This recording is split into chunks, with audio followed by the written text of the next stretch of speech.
the major concentration of Balkanic diplomats in Spain. As president of this foundation, I wish you a fruitful discussion about European enlargement. Good morning. Thank you very much, Miguel Ángel. Good morning, ladies and gentlemen. I would first of all like to thank Miguel Ángel Aguilar, the president of the Carlos de Amberes Foundation, for hosting us. Miguel Ángel Aguilar is one of Spain's most highly respected journalists. He fought for freedom when this was not an easy thing to do in Spain under the Franco regime, and he subsequently became one of Spain's most prominent journalists during the transition to democracy, and it's always an honor and a pleasure to be in his company and to be here in this wonderful institution, which has always followed events in Europe with great interest, and it's therefore extremely appropriate that we should be holding this seminar on the European Union's next enlargement, prospects and pitfalls in the Fundación Carlos de Amberes. And we are doing this largely thanks to the fact that the Slovenian embassy in Madrid has chosen to host this event to underscore the importance of the EU's next enlargement. And we are extremely proud and honored to have been able to work with the Slovenian embassy. So let me take this opportunity to thank the ambassador and his team for this extraordinary event, which they are largely responsible for. And of course, we are also doing this in collaboration with the Bled Strategic Forum, our sister institution in Slovenia. And again, my thanks to the forum for having put this event together. In addition to welcoming you, I just wanted to say 2 or 3 very quick words about this event. First of all, I think it is what it proves above all is that Slovenian diplomacy is at the forefront of European efforts to make sure that enlargement remains high on the EU agenda. And the fact that so many of you have wanted to join us again, I think, is a testament to Slovenian diplomacy, so many congratulations. Secondly, I think it also proves that, as I have seen for myself in many of the countries of the region, Spain is regarded as a friend, as a reliable friend and partner, and an enthusiastic supporter of European Union enlargement. Spain has no hidden agenda. Spain has always supported enlargement as a matter of principle, and I think that this is something that our friends in the Balkans have always acknowledged. And if I may, I would add a third reason to explain why we are all here today, and that is because I think we are deeply concerned. I know this expression is often ridiculed these days, but there is a sense of urgency concerning enlargement. The enlargement process is not going well. It is losing traction. There is a lack of vision in the EU concerning enlargement, and not surprisingly, in many Balkan societies, Western Balkan societies, there is also a sense of frustration. And this, I think, is something that we have to address head on if we are going to try and ameliorate this problem. So without further ado, I'm going to hand over to the Slovenian ambassador, Robert Krmelj, and thank him again for his wonderful work. It's been a pleasure to work with you, Robert. Thank you. Thank you very much, Charles. Ministers, state secretaries, dear colleague ambassadors, ladies and gentlemen. I would like to express my appreciation to Elcano Royal Institute and to you, Charles, to accept the initiative to organize this seminar on the enlargement on the Western Balkans, organized in the Spanish capital during the Slovenian Presidency of the Council of the European Union, together with Bled Strategic Forum and Foundation Carlos de Amberes. Especially, I would like to thank the high representatives of the 4 EU candidate countries from the region, the Deputy Prime Minister for European Affairs of the Northern Macedonia, the Minister of European Integration of Serbia, State Secretary of Montenegro, Deputy Foreign Minister of Albania, to accept invitation and to participate as panelist in this event. Addition, I would like to thank our State Secretary Gaspar Dojan for accepting the co-hosting of the seminar, and the Spanish Secretary of State for the EU, González-Barba, to participate actively in the seminar. Strengthening the European perspective and sustainable development of the Western Balkans is one of the central objectives of the Slovenian EU presidency. The Western Balkan region is a part and not just a vicinity of Europe. Europe will not be whole and free in peace with itself until the countries of the Western Balkans join the European Union. The present European enlargement process towards the Western Balkans has been frequently lacking a strong strategic interest and support from the EU member states, and as well sometimes a clear political will for reforms from the candidate countries. Despite the EU orientation towards the region, there is a disappointment with the slowness of the enlargement process, which is negatively affecting the general mood throughout the region.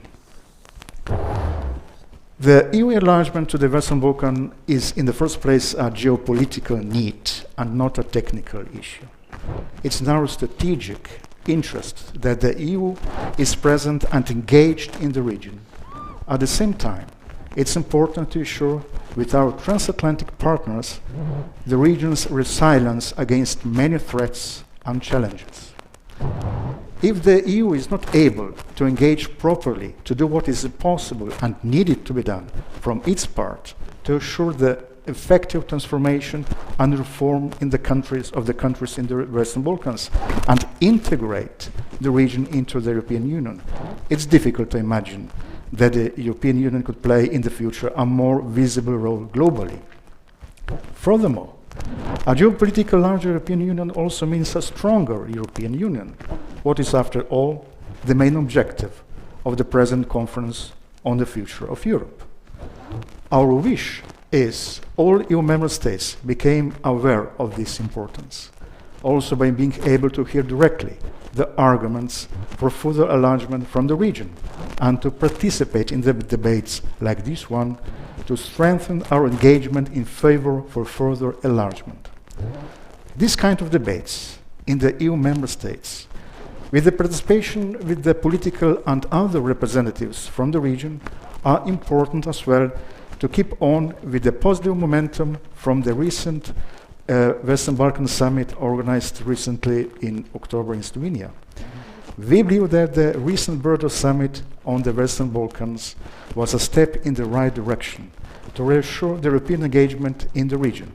It is important that enlargement has been mentioned in the final declaration of the summit. It's necessary to continue with a constant and proactive European approach that includes as well the engagement in the region by the EU member states. In that context, it's very positive that Spain is showing its engagement and growing active support for the European perspective of the Western Balkans. I'm glad that we have this debate on the enlargement and the Western Balkans on that level, in that format, here in Madrid with our Spanish friends. I hope that this seminar will add a stone in construction of our common European house in which Europe will be whole and united. Thank you.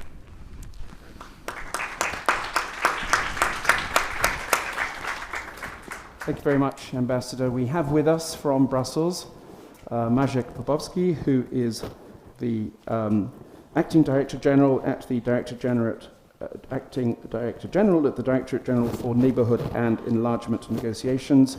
Thank you very much, sir, for joining us from Brussels, and the floor is yours.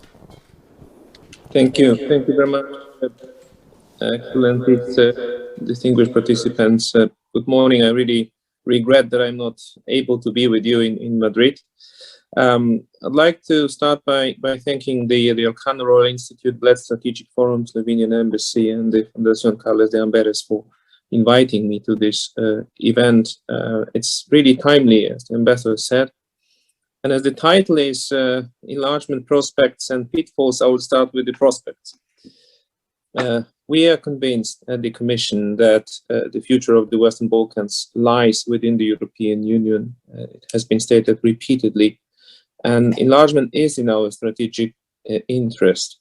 And this conviction is very visible and is supported by actions and initiatives.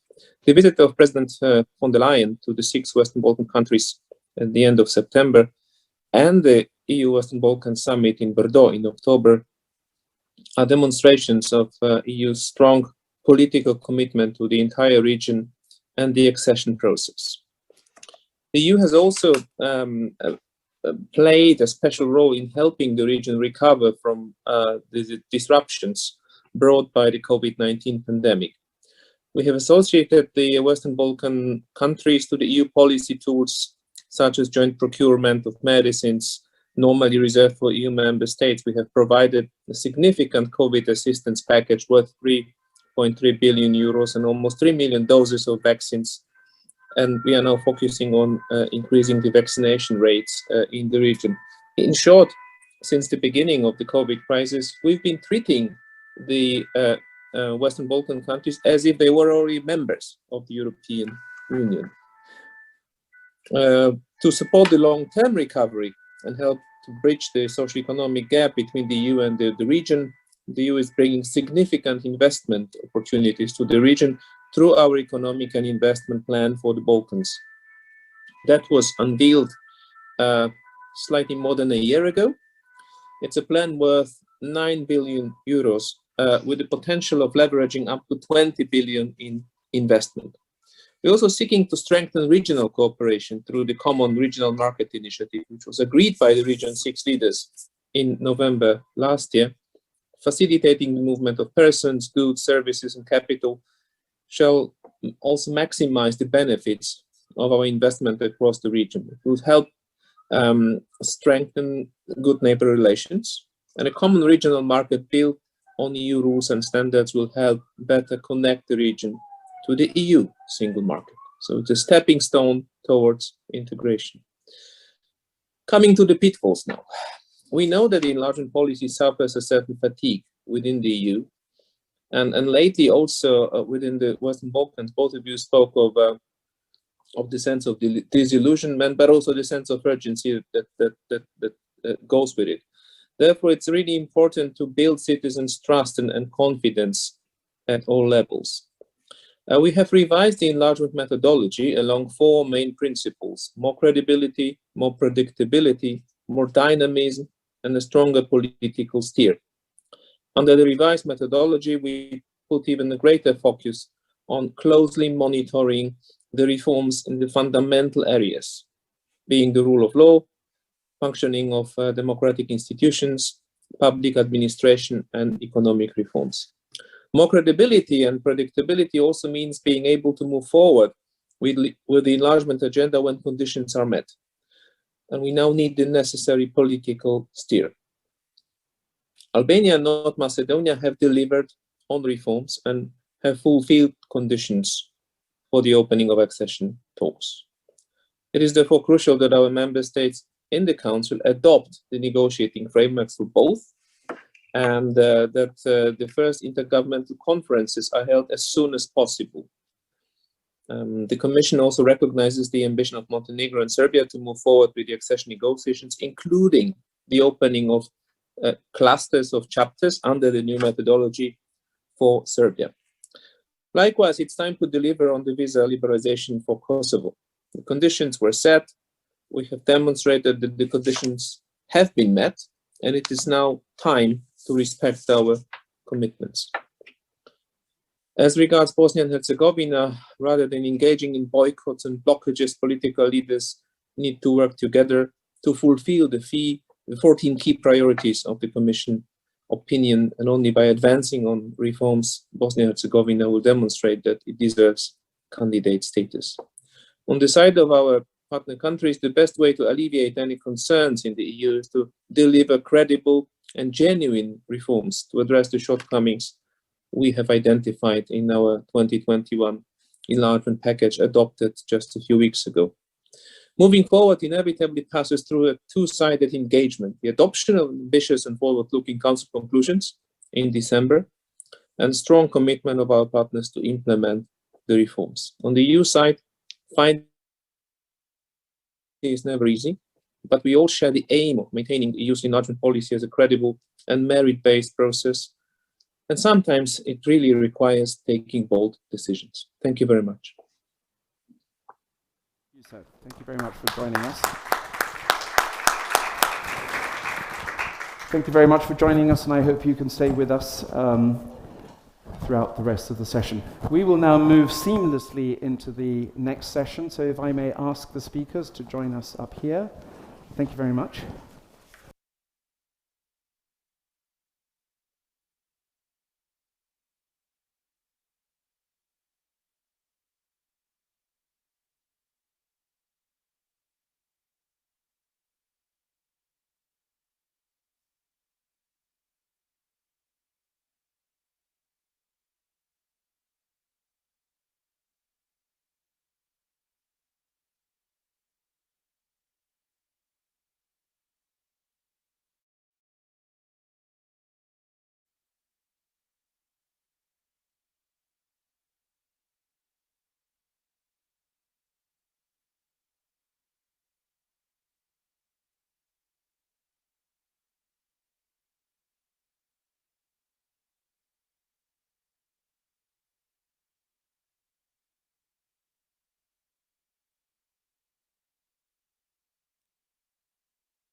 Thank you very much. So we have, as I was saying, 6 excellent speakers, and I'm very grateful to them for their presence here this morning. I will introduce them very briefly in the order in which they will speak, and hopefully we can make up for a little of the time lost. Our first speaker today is Juan González-Barba, State Secretary for the European Union and the Spanish Foreign Ministry. Thank you very much, Juan, for being with us today and for supporting our efforts at Elcano to try to familiarize public opinion, Spanish public opinion, and public opinion beyond our borders with these issues.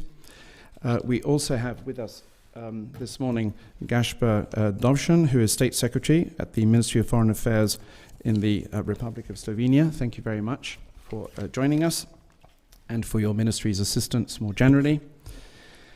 Our third speaker will be Nikola Dimitrov, who is Deputy Prime Minister for European Affairs in the Republic of North Macedonia. Thank you very much, Nikola, for being with us this morning. We also have Jadranka Joksimovic, who is Minister of European Integration in the Republic of Serbia. Thank you very much. We had a very interesting dinner last night, by the way, and the Minister was particularly outspoken, which is wonderful. We are very fortunate to have with us Maciej Fino, Deputy Minister for Europe and Foreign Affairs at the Ministry for Europe and Foreign Affairs of the Republic of Albania. Thank you very much for being with us. The Minister speaks excellent Spanish, by the way, but she will be speaking in English today. And finally, last but by no means least, we have Ljubomir Mizurovic, State Secretary at the Ministry of Foreign Affairs of Montenegro. Thank you so much for joining us. So Juan, the floor is yours. I'm afraid we only have 6-7 minutes each, but I'm sure you will be both brilliant and concise. Thank you. Thank you very much, Charles. Thank you to you all for coming.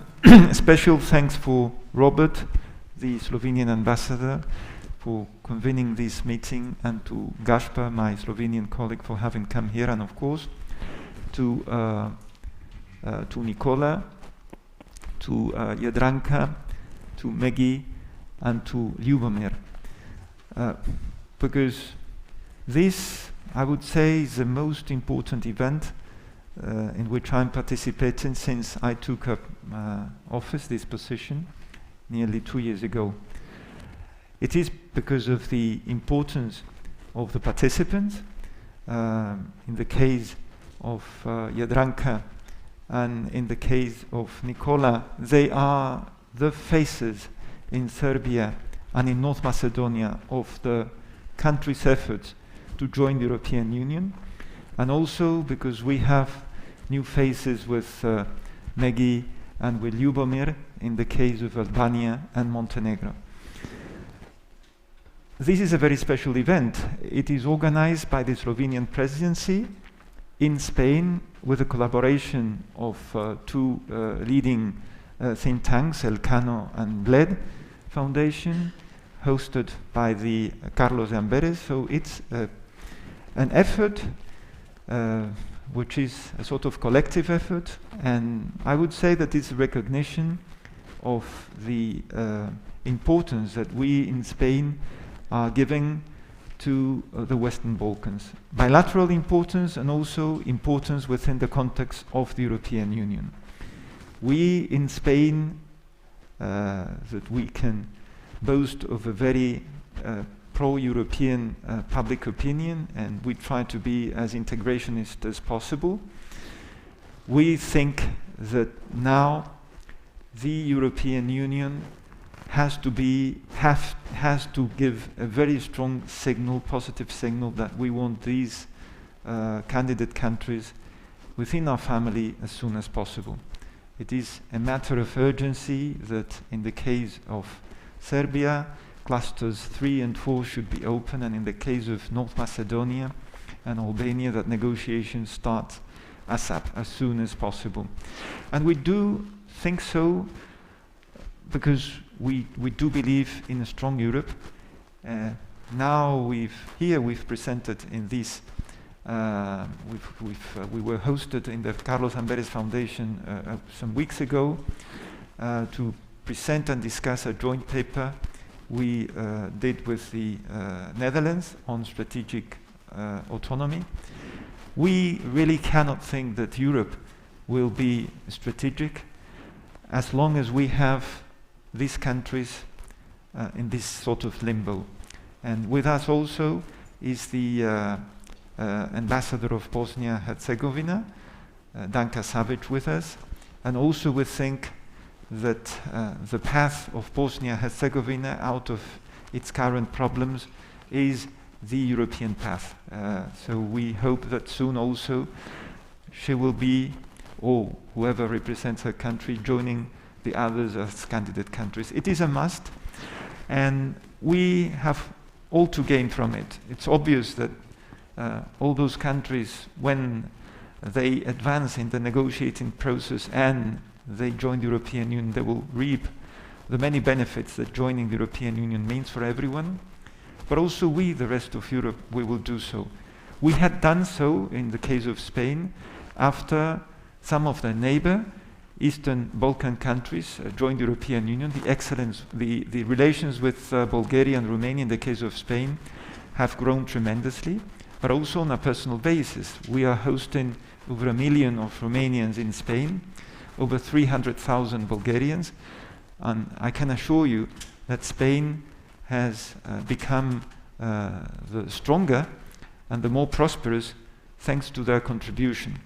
So it's so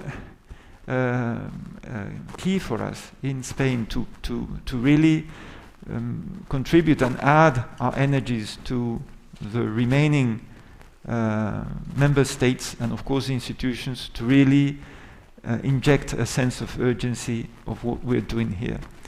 I'm going to stop here because I don't have much time, but I could be speaking for hours on end, because this is something that we feel from our heart of hearts.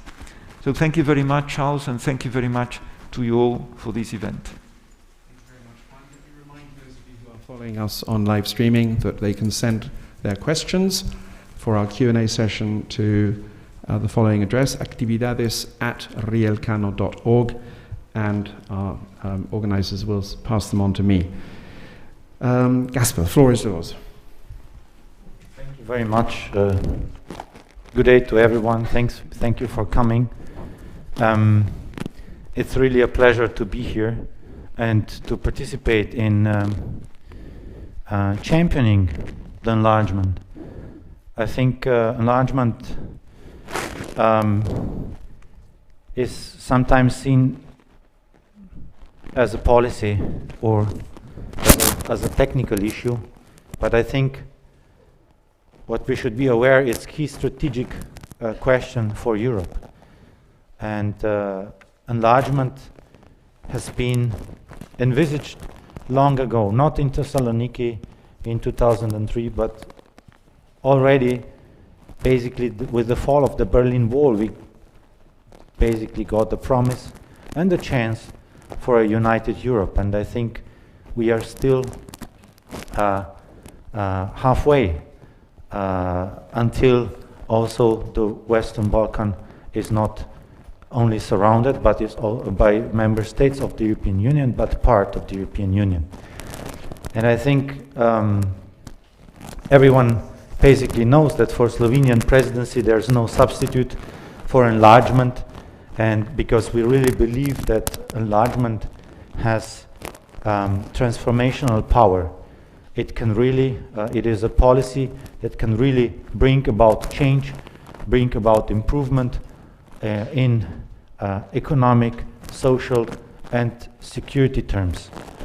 And we've been vocal since we are members of the European Union, and we are, I have to admit, not really glad that the process has stalled in the last 2 years.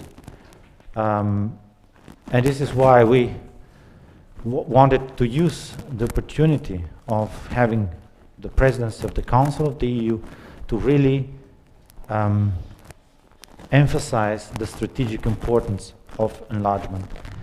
And sometimes enlargement is seen only as from the perspective of the member states as a policy where so many different and technical questions have to be resolved before the new countries join the European Union, and one asks questions about the cost of enlargement.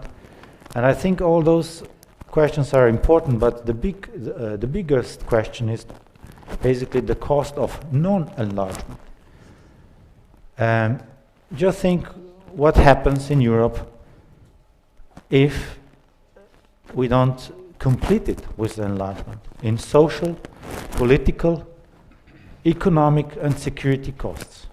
And we sincerely believe that those costs are, I would say, a great danger. And this is why we have to continue on the set path and invigorate also the technical part of the process in order to proceed. And as Juan has already mentioned, there are numerous challenges, but we are really grateful that we have great understanding in Spain and in so many other member states for enlargement to continue. But we are still, I believe we have still some work to do in order also to join, let's say, or to get also public opinion in the member states on our side. And I think this is also our task, and in this respect I believe also this event today has a chance, I believe, to contribute, and this is why I'm really glad to be here. Thank you very much. Thank you very much, Gaspar. Please feel free to remove your masks when you speak. In fact, it'll make things easier for those of us who are following on live streaming. And thank you, Gaspar, for mentioning the issue of the cost of non-enlargement. And perhaps this is something that other speakers can pick up on. But I would also encourage the other speakers to put this in constructive terms as well. Obviously, the cost of non-enlargement is crucial, but you are addressing an EU audience, and I would encourage you to try to convince our listeners, the people who are viewing us, of the other advantages, the positive advantages of enlargement. Nicola, the floor is yours. Thank you very much. Thank you so much. It's on, right? My microphone. Yes. First of all, I'd like to express our gratitude to the organizers, the Elcano Royal Institute, the Blessed Strategic Forum, the Slovenian Presidency through the embassy here in Madrid, and the Foundation Carlos Amberes. You push us hard to essentially talk about this issue in 6 minutes. I'm going to do my best. I'll do it in 3 minutes. First, I'm going to try to make the case for the region, and then in the second half I'll talk about the story of my country, of North Macedonia. The term enlargement is somewhat misleading, because the day when our 6 countries joined the European Union, the map of the European Union will not enlarge, will stay the same. Only this gray zone will become blue with the yellow stars. So probably a more precise term would be completion, the completion of the European project. What's at stake? First of all, as the European project itself, the European Union was inspired by building permanent peace. And the vision for our region, we all become proper, strong, vibrant European democracies governed by the rule of law. Borders do not matter much. They become like the borders between Spain and Portugal, or the Netherlands and Belgium, and this is the context where we all built up our prosperity. So if we take out the European vision for the region out of the equation, then I think we have alternative visions and narratives. Some of those include an emphasis on borders, on greater states, which mean smaller states, on ethnic borders, etc., etc. So we, to some extent, go to the debate that brought about wars in the region in the last decade of the last century. The economic argument, this was in a way the stability and the geographic argument. The economic argument, our region is already in the same boat with the European Union. 3/4 of our trade is with the European Union. 3/4 of all foreign direct investments that come in the region are companies from the EU member states. If EU does well, we feel it in the region in terms of our own economies and the other way around. For my country, Germany is the biggest market. Almost half of what we produce goes to Germany. UK is also, interestingly, an important market, but by and large, we are economically tied with the European Union. So even though people think about the region as a region that borders Europe, this is a region that is within Europe already geographically. It's its inner yard. And if this region is like the rest of Europe, in terms of policies, in terms of how our societies are organized, our democracies are organized, Europe will be better off.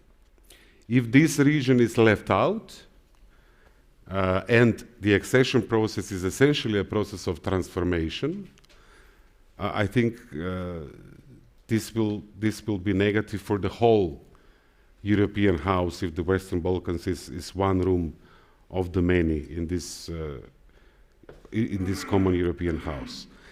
So moving slowly gradually to the Macedonian case, we have a long journey. We signed the Association and Stabilization Agreement 2 decades ago, before Croatia. We are a candidate country since 2005, and we have received 11 positive reports of the Commission that we should start accession talks, the first one in 2009. So we've perfected patience and we have experience in waiting. The reason for this delay was not structural in terms of the Copenhagen criteria, democracy or rule of law or freedom of the media or human rights. It was not about the wars in former Yugoslavia, because we were not part of those wars, luckily. It was about a bilateral dispute that we had with Greece.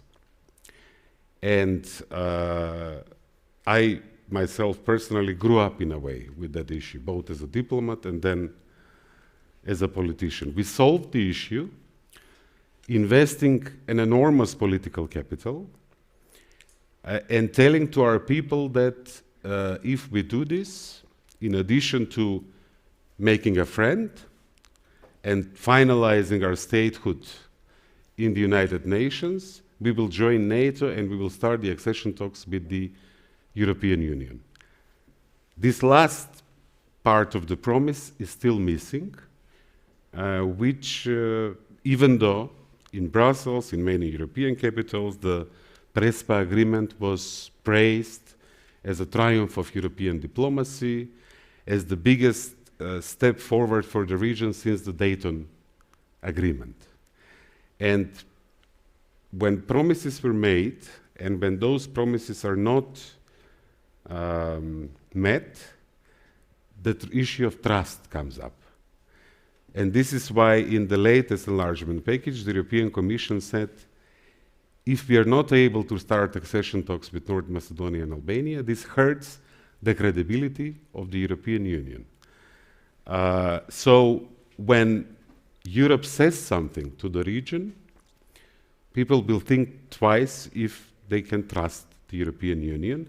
And when they lose trust, Europe also loses leverage and influence in this strategically important region. So the reason I have to acknowledge, and I don't think it's fair to, let's say, to blame the whole European Union. It's a complicated animal where member states must agree so that movement can take place. There is a decision that was adopted under the Croatian presidency in March 2020 The first presidency that tried to implement that decision was Germany, then it was Portugal, and now we have our Slovenian friends who are trying to do that. The obstacle is one member state, our neighbors, our eastern neighbors from in the region, part of our region, Bulgaria, and they have raised issues that are not exactly of this century. Go back in late 19th century, early 20th century. They have to do with history and identity and language.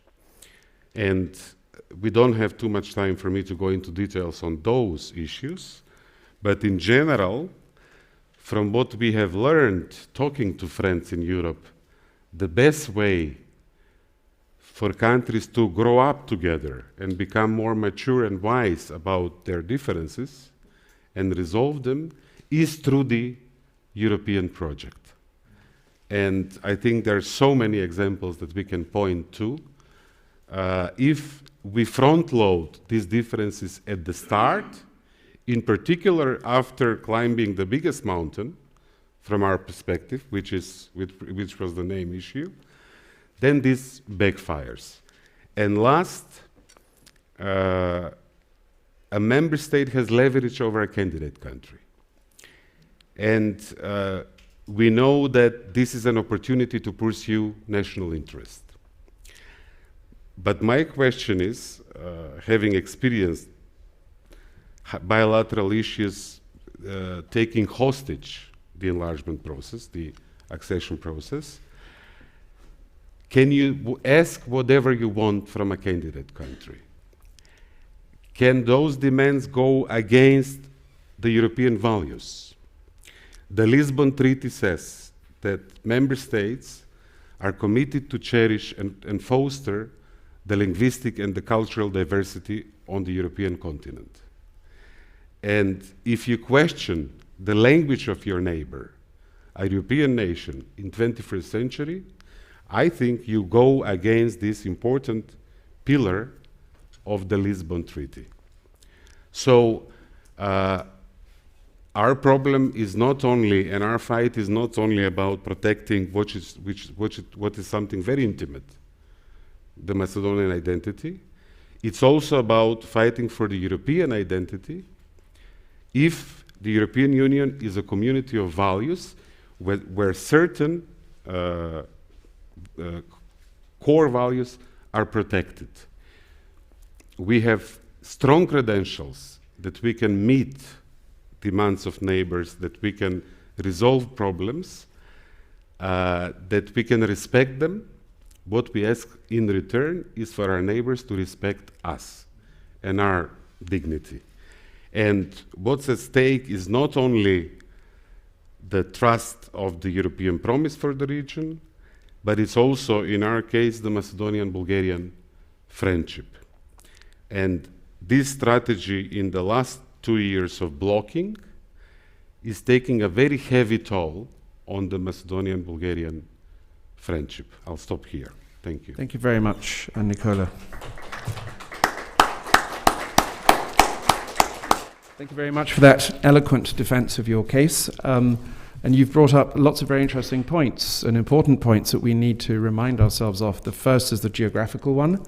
As we discussed last night, we've already taken in Southern Balkans and Eastern Balkans, so there is no obvious, there shouldn't be any obvious geographic resistance to absorbing or taking in the Western Balkans.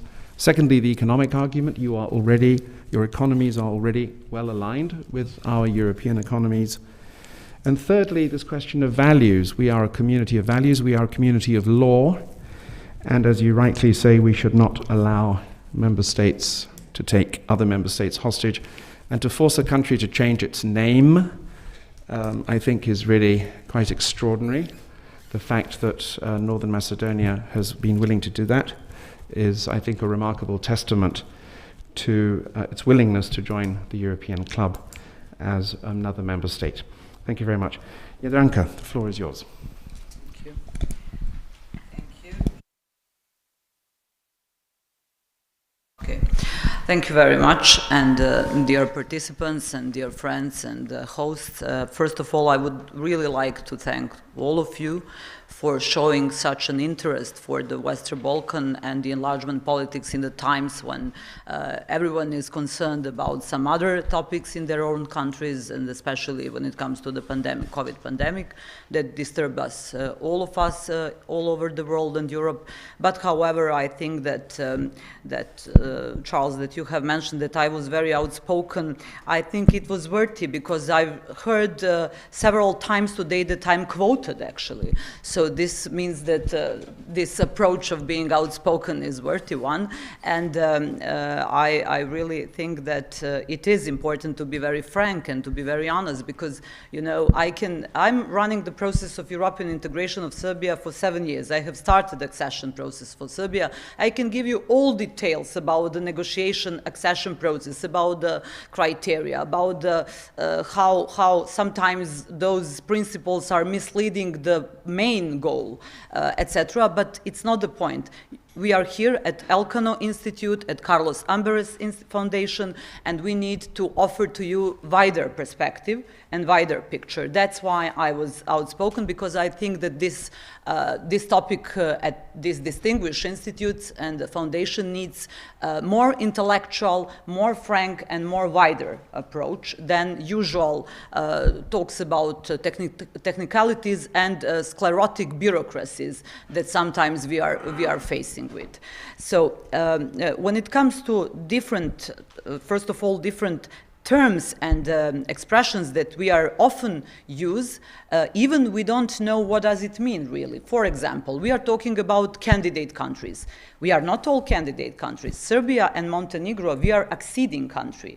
We have signed SAA agreements, stabilization and association agreements. That means that it's a mandatory contractual agreement between EU and our two countries, that everything that we are adopting as acquis communautaire, as common European achievements into our political and legislative system, it becomes mandatory to our citizens. So we are, in some areas, we are now living under the same standards and working under the same standards in some area, of course, not in all area, but as every single European citizen.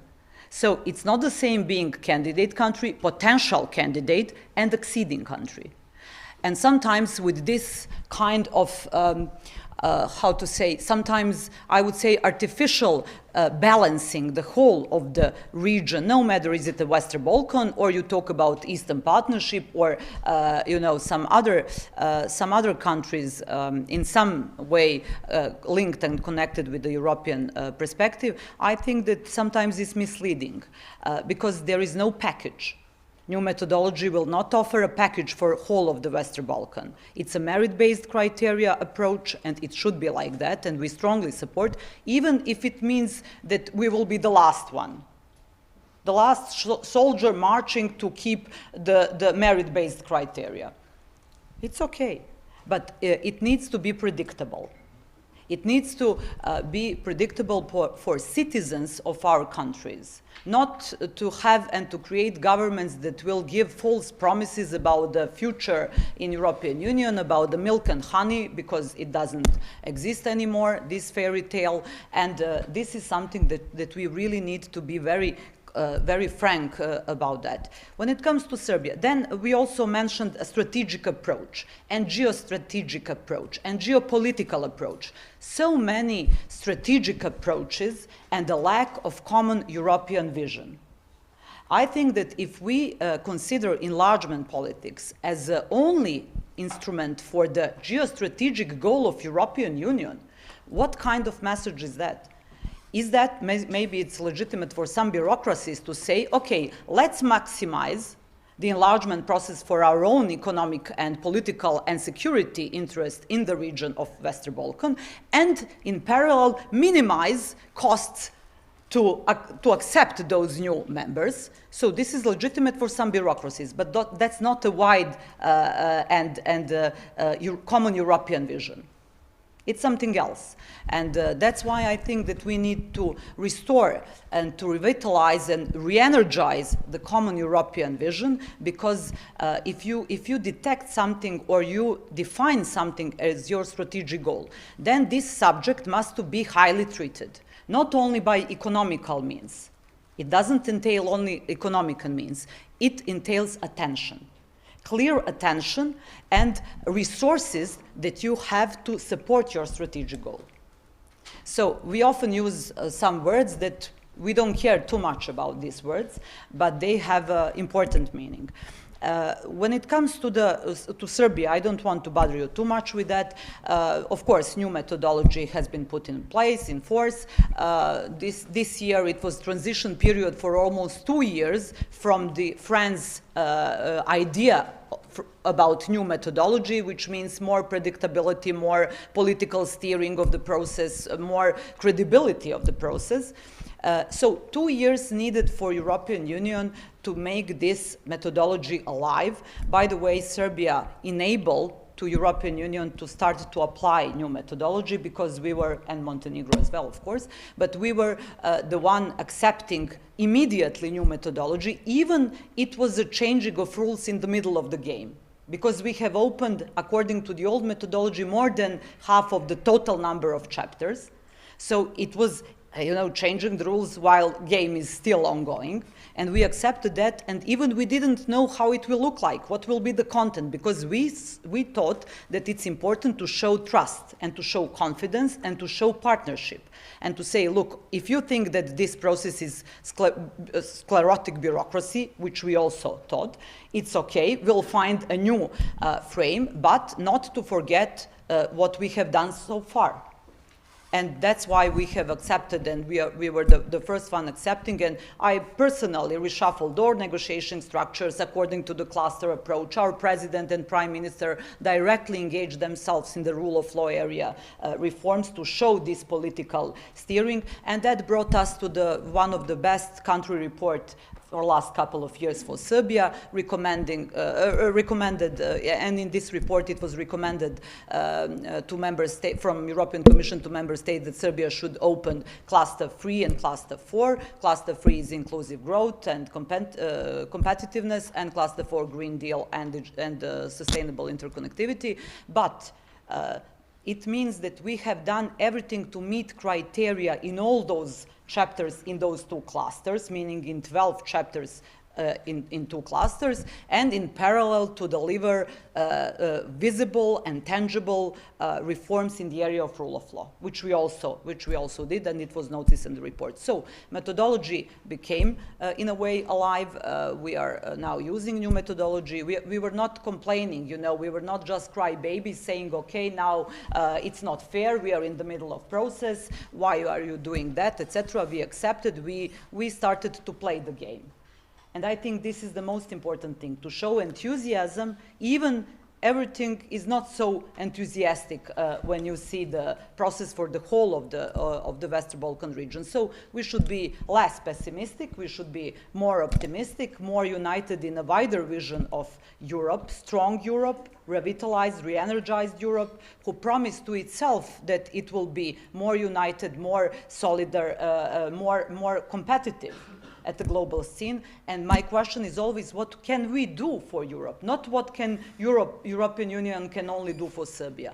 We have shown that we have capacity during migration crisis. We were a reliable partner to European Union. We have shown that we are a reliable partner during the COVID. You know that we started vaccination process for our citizens before European Union. We donated vaccines to North Macedonia, to Bosnia and Herzegovina, to Montenegro. I have personally, in April 2020, went to Italy in the peak of the pandemic to bring 10 million masks and protective gloves and masks in that period. It was important, ventilators, etc., to Czech Republic as well. So we managed, we showed that we can contribute something, not only to be someone who is asking for ATM from and cash machine from European Union, but how to become more stronger and more united. There are a lot of challenges. There are a lot of outstanding issues in the region. There are a lot of outstanding issues in European Union, but it doesn't mean that it should that should be that Western Balkans should be mistreated as a foggy backyard of European Union, because that's not the case. I will stop here. Thanks. Thank you very much. You never disappoint, Danka. Thank you. That's brilliant. Maggie, the floor is yours. Thank you very much to the organizers, the Institute, the Foundation for organizing this, our Spanish friends for hosting us in the beautiful city of Madrid for this important topic. In order to start talking about this topic, the first thing that I have to do is also express our gratitude to Slovenia and the trio presidency, Germany and Portugal included, for keeping this topic high on the European agenda. The Slovenian government pays special attention to the Western Balkans, to their future in Europe, and to the credible continuation of the EU enlargement process. It is part of the priorities of their presidency of the Council of the European Union. The organization of the Brdo Summit and the obligations that the EU member states and the Western Balkan countries have taken there display a strong will for cooperation. This is also noticed from the highlights in the summit, such as the reaffirmation of the European perspectives of the region and the enlargement policy, the declaration to hold regular EU-Western Balkan summits in the future, giving space to the Western Balkans in the framework of the Conference on the Future of Europe, and the possibility of Western Balkan 6 EU roaming agreement, new transport community action plan, or the pledge to continue the democratization process and the reform programs. Nevertheless, Slovenia has taken the presidency during a very difficult time of the enlargement process. Since the historical decision on the new revised enlargement methodology and the opening of the accession negotiations with Albania and North Macedonia in March 2020, it might seem as if the appetite for enlargement is fading in the Council, because politically the process has been stalled for 20 months so far. This is not to say, however, that there have not been positive signals, such as the announcement of the economic and investment package, which was mentioned here as well, which is a massive support to our regional endeavors that aim to transform the whole region into single market, green and digital economies, facilitating the movement of people, goods, capital, and services. Thanks to the Berlin process, Open Balkan Initiative, and other regional mechanisms, Albania has intensified its effort to further enhance regional cooperation in order to create a market of 18 million people, 6 countries, to boost their integration into the EU single market. And based on the EU experiences, we have been pivotal in assisting the creation of the Western Balkans Fund, RICO, Western Balkans Free Roaming Zone, which have provided tangible results for the people in our region. And in that spirit, the Albanian government has implemented an ambitious and wide-range reform program that in recent years, which fulfilling its obligations and targets that we have primarily set for our own country and our own citizens' benefit. But more recently, we fulfilled the 15 conditions of the Council in order to meet the political requirements for the negotiating framework and the first IGC, so that we neutralize the delay and have a pace of accession negotiations that allows us to catch up eventually. This was also emphasized 4 weeks ago in the European Commission latest progress report, which proved that Albania is ready to receive the date for the first IGC. This goes to show that we have achieved important results in the electoral reform, judicial reform, fighting against organized crime and corruption, fundamental rights-related reforms, and so on. Our determination and the implementation of the reform program have convinced our European partners, and at the same time we have also proven to be a reliable partner ourselves to them by conducting our foreign policy 100% aligned with the EU as a promoter of multilateralism. And this was also shown during our chairmanship of the OSCE in 2020, last year. And we will show this as the upcoming non-permanent member of the UN Security Council for the term 2022-2023. In the meantime, the EU has remained the largest development and trading partner of Albania and the region as a whole. Our economic integration has developed faster than our political and institutional one. Not only during COVID, but generally, the EU has played an important role through its technical assistance and financial support in the socioeconomic reforms. But despite all of the achievements, this event is titled Prospects and Pitfalls of the EU Enlargement, and the lack of political decision causes cracks in the region, which have become more and more visible during the recent months. We need to put an end to these cracks before they turn into gaps and focus on the geopolitical importance of our region, which will find solutions to the challenges of security, climate change, immigration, third-party interferences, and so on. Because we all know that any fragmentation in a security system is a risk and has the potential to take the whole system down. And when we look back in a few years' time, we should be able to see EU strategic success of accepting the Western Balkans and not the opposite. And lastly, let me end by saying that the Slovenian presidency is taking place at a crucial time, where the parties have invested heavily in the processes, but fatigue is seemingly overtaking the enthusiasm. The constant delays are putting the governments of our region in a very difficult situation, because a credible enlargement policy is the only tool to drive the necessary changes with the support of all of our societies. We need clear targets, because we have already proven our commitment and reliability for the continuation towards the EU path. And we will continue to tread our path towards the EU, because our government has a determination to continue, as it has shown, through the EU-related reform process, European-based foreign policy, good neighborly relations, and regional cooperation, which remain strong. The Slovenian presidency has been an honest broker of our cause and deserves to give a major impetus to our enlargement process and to create a solid base to move on in the future.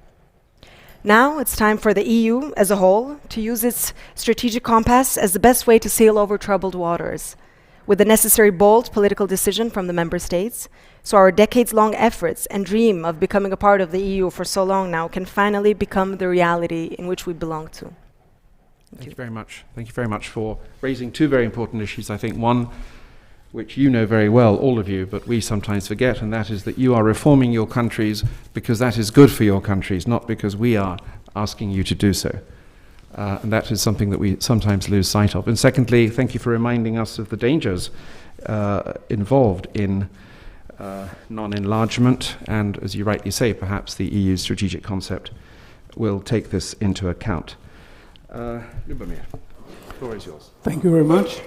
Good morning, everyone. Allow me to express the sincerest gratitude to our host for organizing of today's event.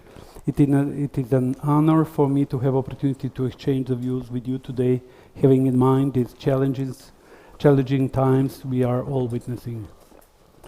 The issue of European Union enlargement policy is a topic of a great importance that should be given special attention to. There is only one way for ensuring stability of the European continent, and that is to integrate the countries of our region. Continuity of enlargement is not only important for the Western Balkan countries. Actually, it is important for European stability as a whole, as well as competitiveness of the global level. The prospect of EU membership is the driving force for reforms in the Western Balkans. Therefore, proactive engagement of the European Union member states and clear awareness of the relevance of enlargement policy is of significant importance for further development of the EU integration process.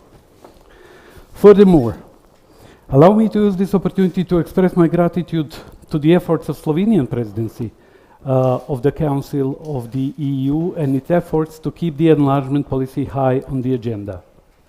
We are pleased that the EU Western Balkan Summit was held on the 6th of October 2021, at which the EU once again reaffirmed that the Western Balkans region is in its geostrategic interest. By promoting European Union values such as peace, freedom, and well-being of its citizens, we will build a long-term stability and a common future based on European standards of living. Ladies and gentlemen, Montenegro has always been a firm supporter of European aspiration of the region, respecting at the same time a merit-based approach that puts the quality of reforms at the forefront of the whole process. Especially because progress of one country indicates that European aspiration of every state, and it can only provide stability and prosperity to the Western Balkans. Taking into account that it has been proven that enlargement policy is one of the most efficient EU diplomatic tools. It shouldn't have any alternatives, and as such should be further promoted, regardless of some skepticism and different opinions coming from some European capitals. We are aware that the European Union is facing a number of challenges and internal problems during the last two waves of enlargements. Therefore, Montenegro welcomed the launch of a new concept of the revised methodology of the enlargement process. In this regard, we expect that its implementation will lead to the acceleration of reforms through more intensive political dialogue and stronger support from Member States and the European Commission. According to its new methodology, Montenegro needs to further strengthen the rule of law and to fulfill the interim benchmarks for chapters 23 and 24. Our crucial task is to get the report on fulfillment of interim benchmarks in order to enter the next phase of negotiation, which is the process of closing the negotiating chapters. Dear colleagues, since the restoration of independence, Montenegro has achieved significant results when it comes to the foreign policy goals, which we will agree require progress at the domestic level in terms of reforms. We have become a member of NATO, which is a good indicator of democratic progress. Since the opening of negotiations on accession to the European Union, we have implemented reforms in all areas in order to reach all European standards and improve the standards of living of our citizens. Speaking about the standard of living of our citizens, it is worth noting that high support of our citizens towards EU membership is undoubtedly a strong cohesive factor in Montenegrin society and a commitment that has no alternative.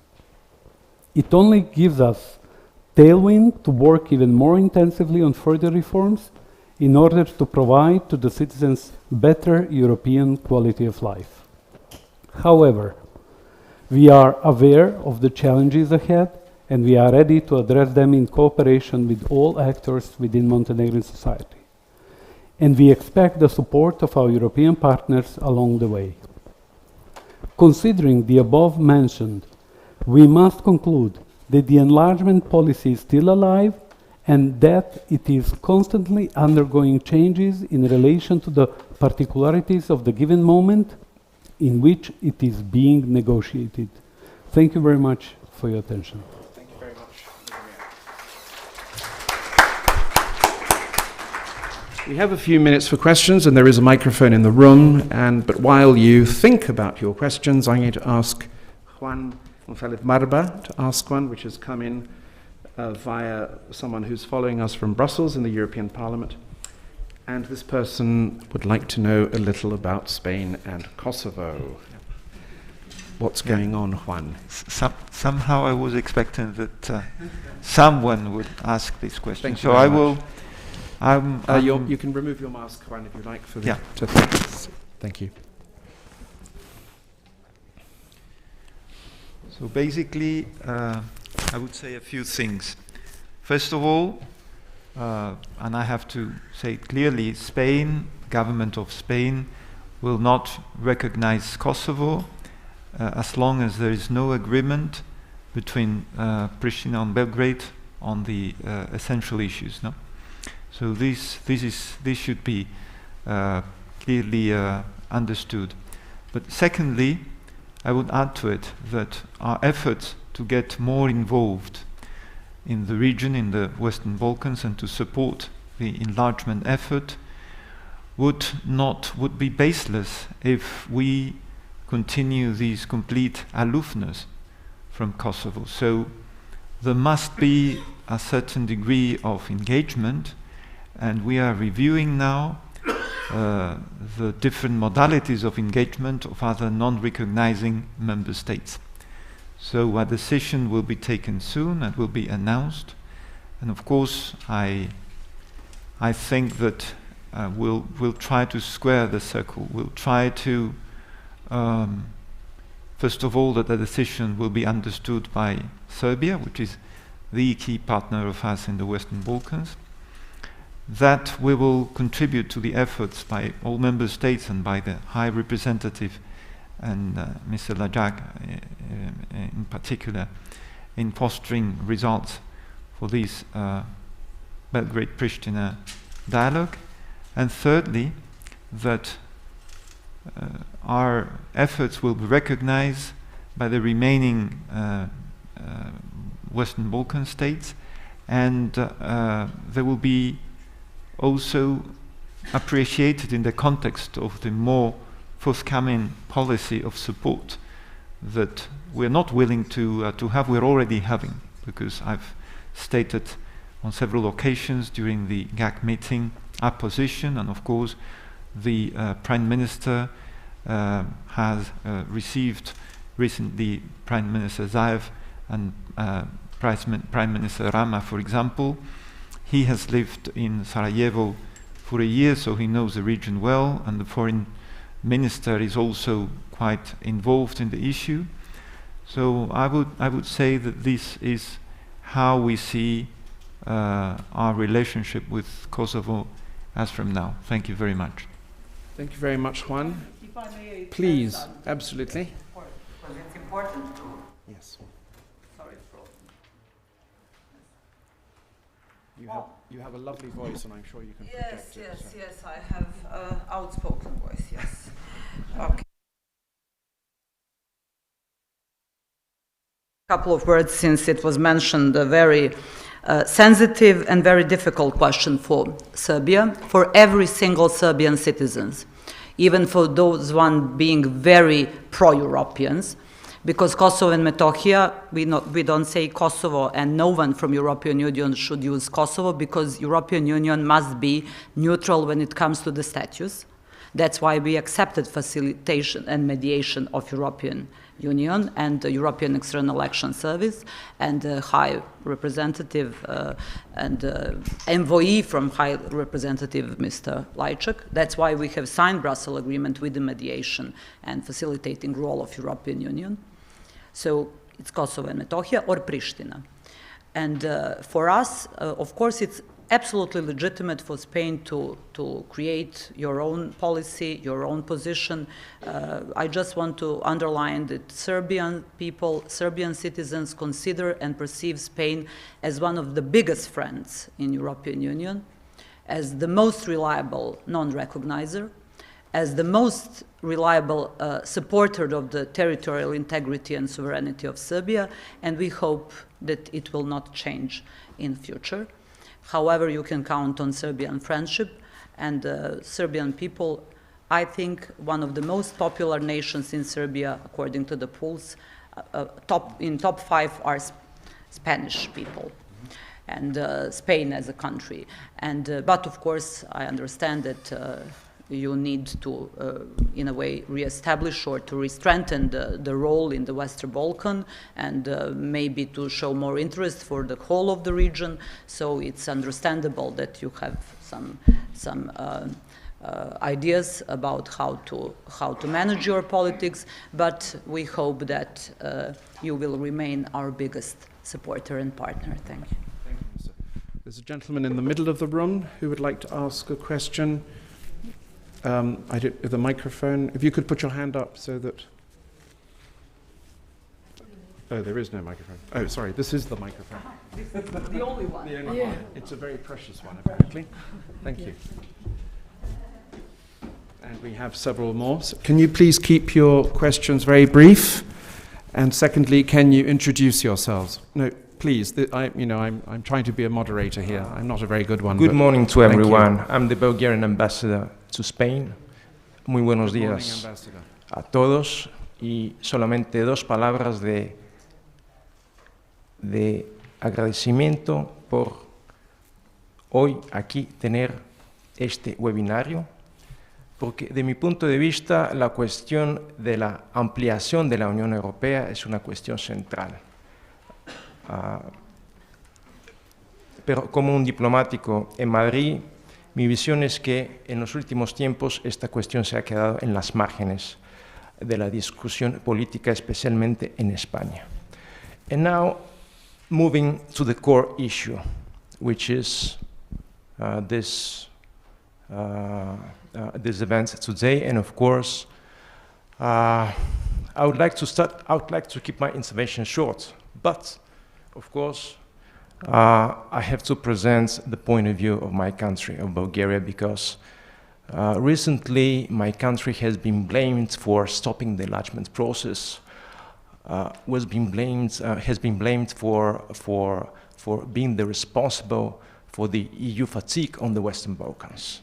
First of all, I have to underline with two very bold lines that Bulgaria is a strong, very strong, among the strongest supporters in the EU of the enlargement process. And we have in our history, we have confirmed this on several occasions, even very recently, only 3 years ago, during the Bulgarian EU Council presidency, because exactly Bulgaria was the second country after Greece, and I'm looking at my friends, the ambassador of Greece in Spain, because his country put the issue of the enlargement of the Western Balkans in the EU agenda in 2003. So the next one was Bulgaria in 2018. And we commend the efforts of the Slovenian Presidency to go ahead with this issue as well. Now, the enlargement process is not a calendar-driven phenomenon. The enlargement process is a merit-based process, and all of us, we know this. We hope that the 6 Western Balkan countries, one day they will become full-fledged members of the European Union. But at this stage, we are not in a position to put a common denominator between all of them, because each one of them is in a different stage of preparation. And each one of them has opened different chapters, for instance. And others are expecting to start accession negotiations. Well, now I'll focus exactly on this issue. Perhaps this is the first case in the history of the enlargement process when, unfortunately, a member state is threatened by several positions declared by a candidate state. In the case of Bulgaria, Bulgaria is threatened, unfortunately, by irredentist policies which contain territorial, minority, and historical claims regarding Bulgaria, and unfortunately, this is done by our very good neighbors, the Republic of North Macedonia. We're trying to overcome this issue, and we negotiated during 15 years of bilateral agreements. And these bilateral agreements were signed weeks or months before the accession of the Republic of North Macedonia to NATO. But what was the subsequent events? Unfortunately, this bilateral agreement was unilaterally suspended by our neighbors in terms of their application. Allow me to express that Bulgaria doesn't agree with the assessments that the Republic of North Macedonia at this stage complies with the existing criteria for starting the accession negotiations. And basically, because we have a very severe infringement of the state of the neighborhood relations. And the second point is the deploring situation of human rights of all those citizens in the Republic of North Macedonia with Bulgarian consciousness. I don't know how much of you are aware But in the Republic of North Macedonia, we have 120,000 citizens with dual nationality. So those people, they have Bulgarian nationality as well. So those people, they have EU passports as well. And when we're speaking about the interests of the European Union, we think that there should be no hurry in this process. The interests of those people should be safeguarded. But let me put things on a more constructive basis. Yes, please. And my apologies. I have a very concrete question addressed to the Deputy Prime Minister of the Republic of North Macedonia, Mr. Nikola Dimitrov. And the question is the following. More than 2 months ago, the Republic of Bulgaria has submitted the so-called 5+1 package proposal. So far, we haven't received any kind of answer from the Republic of North Macedonia. My question is, do you intend to respond to this proposal? And the second issue is, we're less than 1 month to the next EU Council on the 14th of December. I hope that all of us were realistic, and you don't expect that Bulgaria will change its position till the 14th of December this year. Thank you very much, Ambassador. It took you a while, but you finally got there. Thank you so much. Yes, there's a gentleman in the middle. This will be the last question, and then I'll ask the Deputy Prime Minister to attend. Good morning, Petr Maciej from the Embassy of the Czech Republic. Let me thank the Slovenian Presidency for this event. Let me thank the participants that measured the journey here. I would like to assure you that the Czech Republic will maintain the agenda of the enlargement in Western Balkan high on the top of our agenda.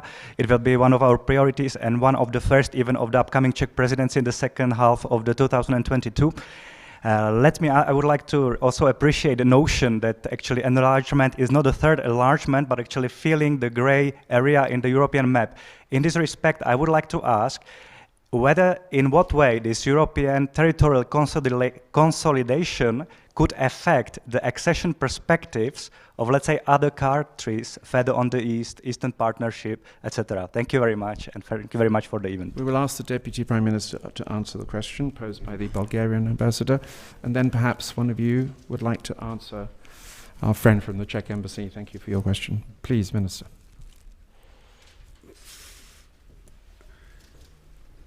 Being experienced in bilateral issues, I usually try, also as a former diplomat, I try to avoid taking this whole event and then, because this was not exactly a question, it was more elaboration of the positions, etc.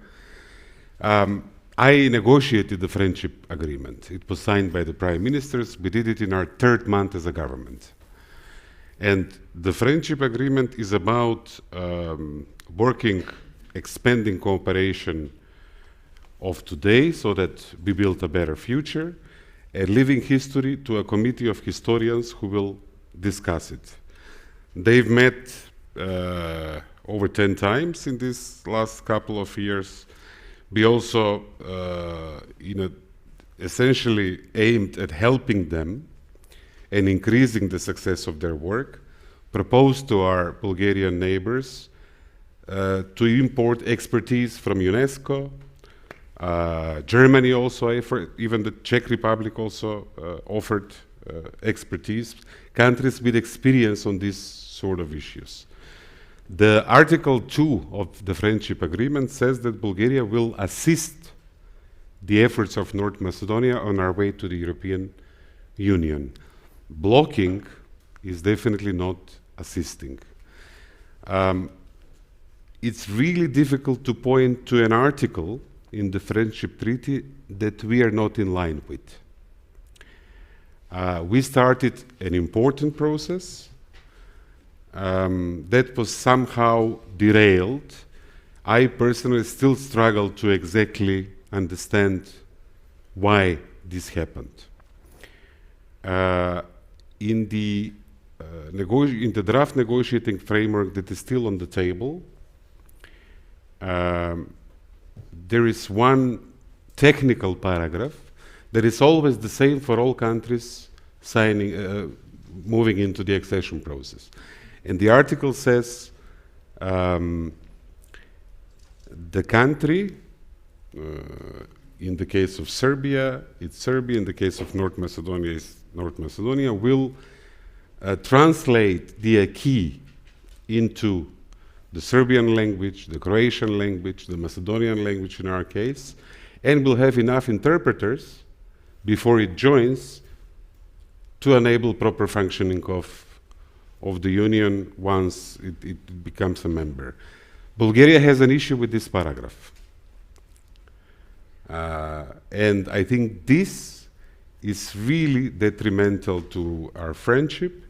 It is not decent.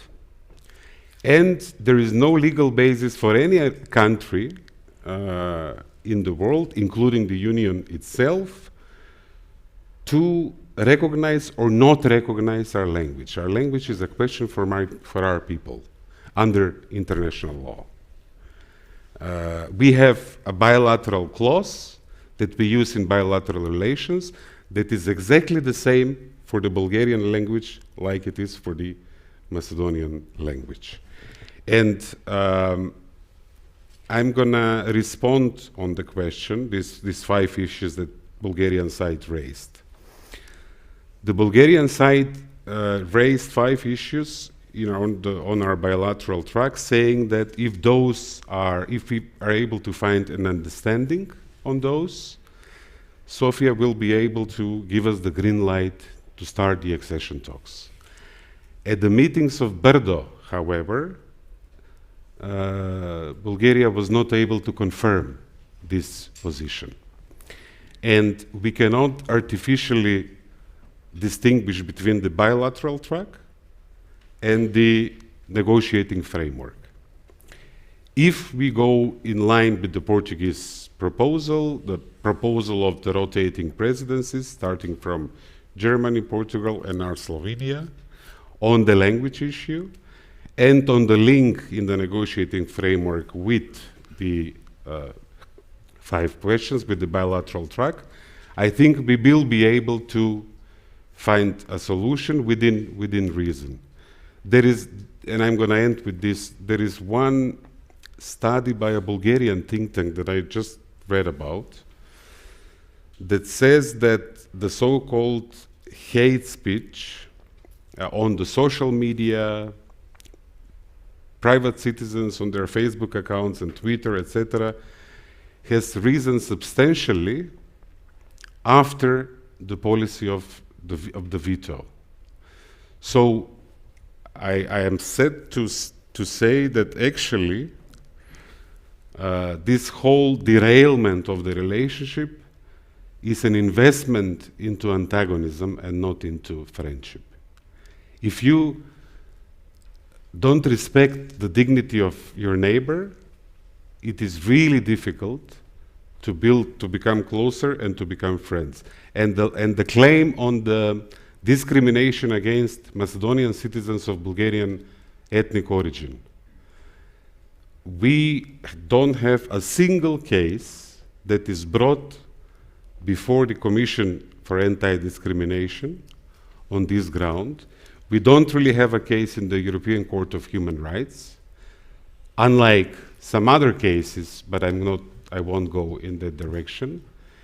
And we don't really have a case in our courts on this.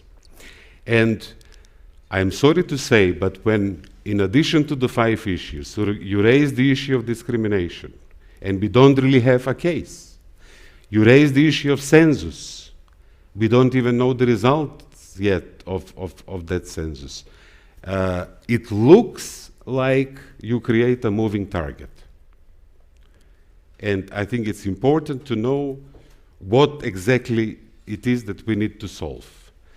And the more we talk about this publicly, the less negotiations are taking place. The more we negotiate, the more careful we're going to be when we talk about this publicly. So I've said it in my own country on several occasions, and I'm going to repeat it here.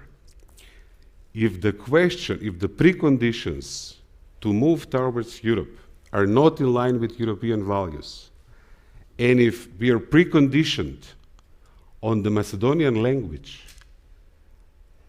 then I am fine with us not really making progress towards the European Union. Because that union will not be a union of a community of values. You cannot create an anti-European condition and present it as a criteria for a country to move towards the European Union, not after we solved the big mountain with the name issue. We were only able to add North to the name Macedonia, the adjective North, because Greece accepted our right of self-determination, and because the language is the Macedonian language. Thank you. Thank you very much. Thank you very much. I'm afraid that's all we're going to have time for. I hope my Czech friend will forgive me, because we really have gone over our allotted time. So please, everyone, join me in thanking our wonderful speakers for sharing their thoughts with us this morning. Thank you all.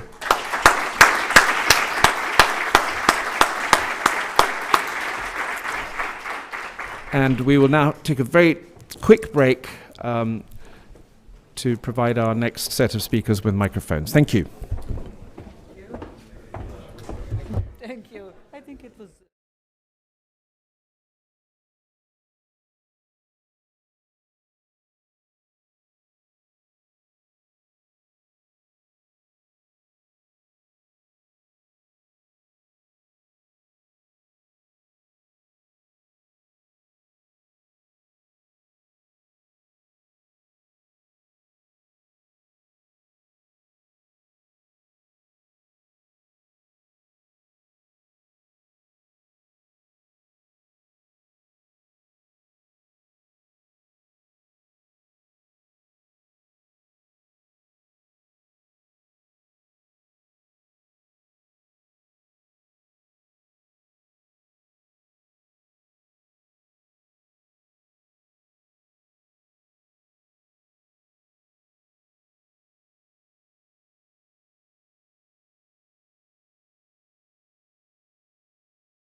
This interesting roundtable, and particularly Peter Krmelj to joining us personally.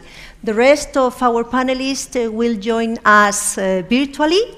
So let me ask to my colleague if they are ready to join us, and I would like to introduce them now. Okay. Hello, good morning. Can you hear us? Yeah? Okay. Good morning, Maria. Thank you. Thank you very much. Thank you very much. Good morning. Good morning. Good morning. Good morning from very early in the morning from Boston. Well, good morning, and let me introduce all the panelists to this second session. After the politician and official session, now we have the session of the experts, and I guess they will be a little bit critical with all the process, and they will put on the table some interesting issues and points and remarks. Well, our panelists will be, and we are very happy to have them, will be, first of all, Florian Bieber, coordinator from Balkans in Europe Policy Advisory Group. And second, Ivan Vejvoda, acting rector, Institute for Human Science. Third, Peter Krmelj, Secretary General of Bled Strategic Forum. Fourth, Vesko Garcevic, professor from Boston University and former ambassador of Montenegro to NATO. And last, our colleague from Spain, Ruth Ferredo, professor at the Universidad Complutense University from Madrid. So let we start with Florian. You will, all of you have 5-7 minutes. So Florian, the floor is yours. Thank you. Great. Thank you very much for inviting me and the opportunity to speak. I hope you can hear me well. I will try to stick to the time limit, unlike the previous panel. Now, I think the previous panel actually shows very well some of the difficulties which enlargement is facing. We are seeing really a number of bilateral issues and internal politics in the European Union, which has become a serious obstacle for enlargement. And so let me just kind of say the starting point is I don't think enlargement is in crisis. I think it is profoundly in a blockage. It has stopped in any meaningful way, and we're not seeing a clear way out. So the latest example, and of course the most obvious one, is the one we have seen as embodied by the Bulgarian ambassador, who has stated the Bulgarian position, which is in many ways out of line with the rest of the Union, but shows the power of an individual member state to block a merit-based process. So it undermines the idea that the EU enlargement process is based on individual countries' merits rather than on the whimsical decisions of internal politics of a particular EU member state. This has undermined it. But of course, even if that issue were to be resolved, which we all hope will happen rather soon, there's no guarantee that another member state might use the opportunity to block the process. After all, Bulgaria was not the first country to engage in this. And this is, I think, a concern which undermines the idea of a merit-based process. The other one is the challenge of the credibility of enlargement as a force of transformation in the region. I think we've heard the statements also of the Serbian minister, who has emphasized the way she would like, and she claims all citizens of Serbia would like to call Kosovo. And again, this also shows the difficulty, because after 10 years of EU-mediated dialogue between the two countries, we have not seen any resolution of this particular issue, nor is there a close prospect of resolving it, which, despite we can discuss the problems of the actual negotiations, but I would say suggests that the attractiveness of EU membership is not enough to resolve the dispute between Serbia and Kosovo, because especially the Serbian side is not really incentivized in making a compromise with the only reward a potential EU membership, which is quite remote in many ways for domestic reasons and reasons in the European Union.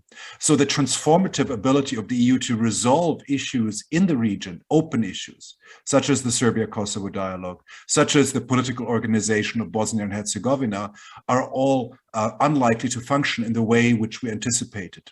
So enlargement is blocked by individual member states. It is unable to transform the countries of the region. Those who actually engage in substantial reforms, like the government of North Macedonia, are not rewarded. In fact, those who are playing with multiple external actors are seen as the ones who are smarter than those who are investing all of their energy into joining the European Union. So from that point of view, I would say we are in a very profound crisis, and we have to acknowledge this particular crisis. The responsibility lies with multiple governments in the Western Balkans, but also multiple governments in the European Union. And it's no longer the problem of skeptics of enlargement versus friends of enlargement. The Bulgarian ambassador is completely correct in pointing out that Bulgaria was a friend of enlargement. And there are other friends of enlargements which have been problems, become problems of the genuine transformative enlargement.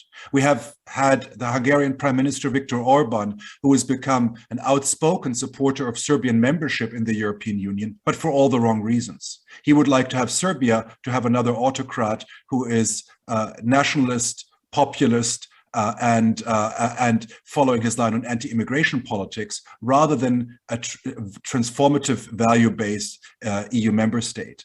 So the problem is, in the European Union today, there are plenty of false friends of enlargement, which are actually not helping the transformation. So from this point of view, I think we have to really seriously reconsider this process.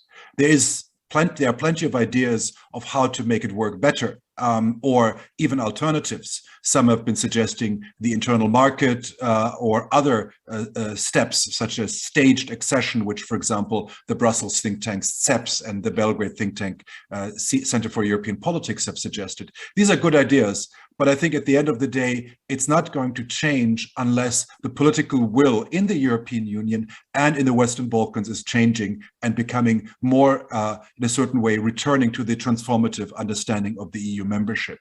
This will change only if the EU is able to find ways to deal with rule of law problems within the Union, as well as the lack of bilateralization of the enlargement process. And in the region itself, if we're finding a more value-based recommitment to the EU enlargement process. I don't see both of them happening anytime soon. Doesn't mean one should stop the enlargement process, but it means we should be very clear that these problems are not just technical in nature, but they are much more profound and much more substantial and require more introspection also within the European Union member states. And I'll leave it at that and looking forward to the discussion. Thank you. Thank you. Thank you, Florian. Really interesting your remarks, and especially this, we need some friends of enlargement and not the false friends of enlargement. Ivan, the floor is yours. Thank you very much, and thank you to Elcano and Charles Powell for this invitation. Regretfully, we're not there with you under the lovely Madrid sun. I want to reiterate what Florian had said, and I will keep to my 5 minutes because this has gone over time. To repeat the words that the previous panel shows us the daunting challenges in all the ways that he mentioned, and I support what he said.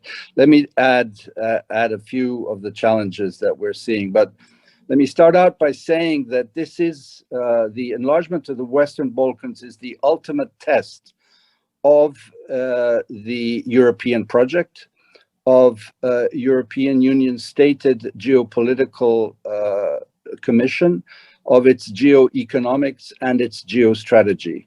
If Europe is not able to integrate these 6 countries of roughly 18 million people, how can it deal with issues that are in the immediate neighborhood like the Middle East, let alone the bigger issues of the rise of China and the rest? And I think it needs to be always repeated. This is about the credibility of the European project.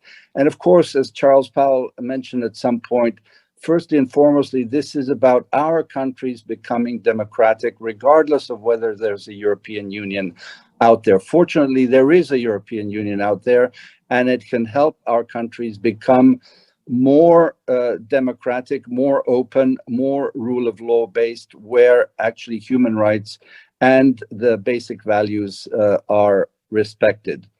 The kinds of challenges that we are looking at are, and I will mention one that is very important, is that although our countries are not joining in the immediate future the European Union, many of our individual citizens are joining the European Union individually by moving, and we have a huge demographic problem in the region, not only because of the aging population, because of the birth to death rate, but because young people do not see their future in the region, given all these challenges that we are talking about. And there is quite a substantial outflow, not only from the region, but from a Bulgaria, from a Croatia, from a Romania. And I think the European Union and its member states need to look at this very hard. It's not only doctors and nurses that are leaving. I like to say my electrician from Belgrade left for Germany because his salary will be 6 times higher, and because Germany needs electricians. And there needs to be a way in which we can talk about this and find something, whether it's circular migration or something else to look at. And I would put this up there among one of the key challenges of this that we're discussing here. I think that the European Union has awoken to the fact of what we euphemistically call the third-party actors, Russia, China, not to mention the others, who have used this open space while Europe has been dealing with serious problems like the Eurozone crisis, like the migration crisis, like the Ukraine crisis, to make headways into our region in various ways, and to try and demonstrate the weakness of Europe and of democracy. And I think that the awakening has been demonstrated in a number of ways. Von der Leyen's visit to the region, I think, was important. Investment into the upgrading of the railway between Belgrade and Skopje, for example, are small testimony to the fact that Europe understands that things need to be done. I would say that the other important thing for overcoming these challenges is the key role of the United States and the close working hand in hand between the European Union and the United States in finding solutions to the problems that we all know about. Serbia and Kosovo, of course, Bosnia already mentioned by Florian. And I think we see a signal of, if I can put it, the loss of patience of the Americans in not seeing these problems solved by the nomination of someone like Christopher Hill, who's been brought back from his retirement to become the ambassador in Belgrade. Hovenier has just been named ambassador to Kosovo. They're bringing in a very strong team of people. And we have heard Miroslav Lajčák over the past weeks, of course, say that the cooperation with American partners, diplomats, is excellent and is a significant change to what was happening under the previous Trump administration. The other issue, of course, is corruption, organized crime, anti-corruption, the state capture, which I think Europe needs to think long and hard about, to maybe expand the OLAF remit to the region, to control much more stringently the use of European funds, whether it's IPA funds or others in our countries, so that these things come under more guidance and control, and that the citizens can see actually how European funds are. And obviously the perennial question of Europe does not know how to sell the good things that it does, because in opinion polls, time after time, we see that people have this completely wrong perception, for example, in my country, Serbia, that China or Russia does more than the European Union. And of course, the countries themselves, and in particular mine, has to do much more to show the importance that the European Union has in our movement forward. And finally, I think the key to the credibility of the European project is to keep this boat moving forward, even if it's 2 millimeters a day. As Florian said, it's stalled, it's stopped. People don't see this being a reality. And, we're far away from the days after the fall of the destructive Milosevic regime and the coming of Zoran Đinđić to power, when we thought that this was able by, 2010 and 12. And I think the European Union, with the governments of the region, whomever they are, because they're all declared candidates and wanting to join the European Union, to do much more, to put it in PR terms, to sell the positivity of what Europe is doing. And last but not least, what Bulgaria is doing, and we are not diplomats, is absolutely destructive to the image of Europe and to the credibility of the project. But let's remind ourselves, had France not blocked North Macedonia in October 2019, Bulgaria would never have had a chance to do what it's doing right now. Thank you very much. Thank you, Ivan. I point your sentence. This is the ultimate test for European projects. So, Peter, is your turn. So the floor is yours. Thank you. Yeah, thank you very much, Maria, and thank you, of course, also to Charles and Elcano Institute for this conference and organizing it together with Bled Strategic Forum. I think I said yesterday at the dinner already that for me, and I'm dealing with the region as also my co-speakers for a long time, this question of enlargement or enlargement as such has become like a myth. It became like a legend. It's like looking for a holy grail. And of course, this narrative that countries have to do reforms because of themselves, not because of joining European Union, that's of course true. The problem is that promises, long way back, have been made, pledges have been made. And if you don't fulfill these promises, these pledges, and enlargement is one of these promises, then this hangs like a cloud over everything that the relations between European Union and the region mean. So, when Florian was talking about alternatives and how to jumpstart the process forward, I agree. There are a million ideas, there is a million instruments. The toolbox is vast. I think European Union is very good at tactically answering difficult strategic questions, but it's not good at strategically answering strategic questions. And I think consolidation of Europe, of European Union, is one of these strategic questions which we are tackling with tactical means. And I think this is wrong. We can talk about new methodology, we can talk about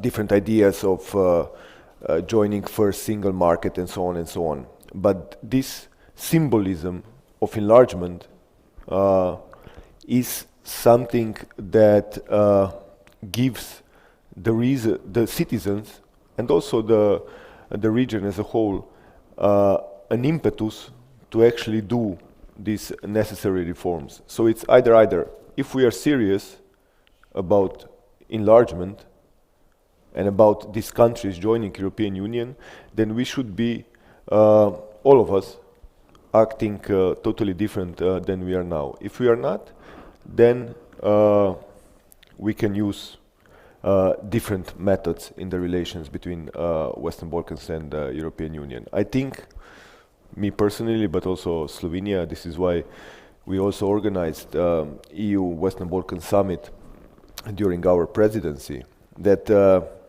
all other alternatives are basically bad. All other alternatives rather than enlargement.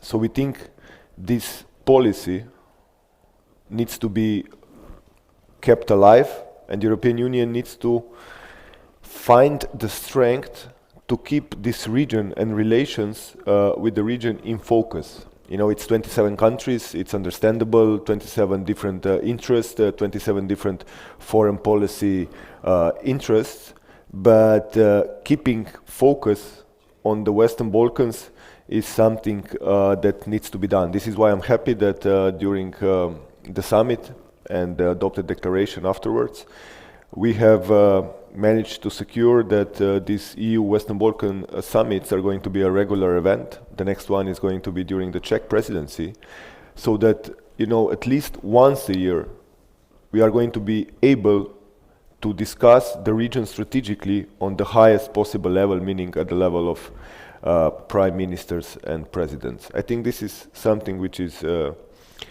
really, really important. So to conclude, or just to sum up my intervention, I think, yes, we need to keep this policy alive. I think there is no alternative, or if it is, it's much worse. But we shouldn't just keep it alive. We should start doing things a little bit differently. And to do things a little bit differently, we need, I would say, 3 things. We need political will, we need ambition, we need passion. I think all these 3 are missing in this story of looking for a holy grail. And all these 3 ingredients we had already in previous enlargements. If you look back at the last big enlargement when also Slovenia joined European Union, if you look at the atmosphere, if you look at the political will, if you look at the activities that were done by the countries who are joining, but also by the existing member states, you will see that it was totally different process. And we lost this in European Union. We lost it because of crisis, because of internal problems, because of a myriad of reasons which were already stated before.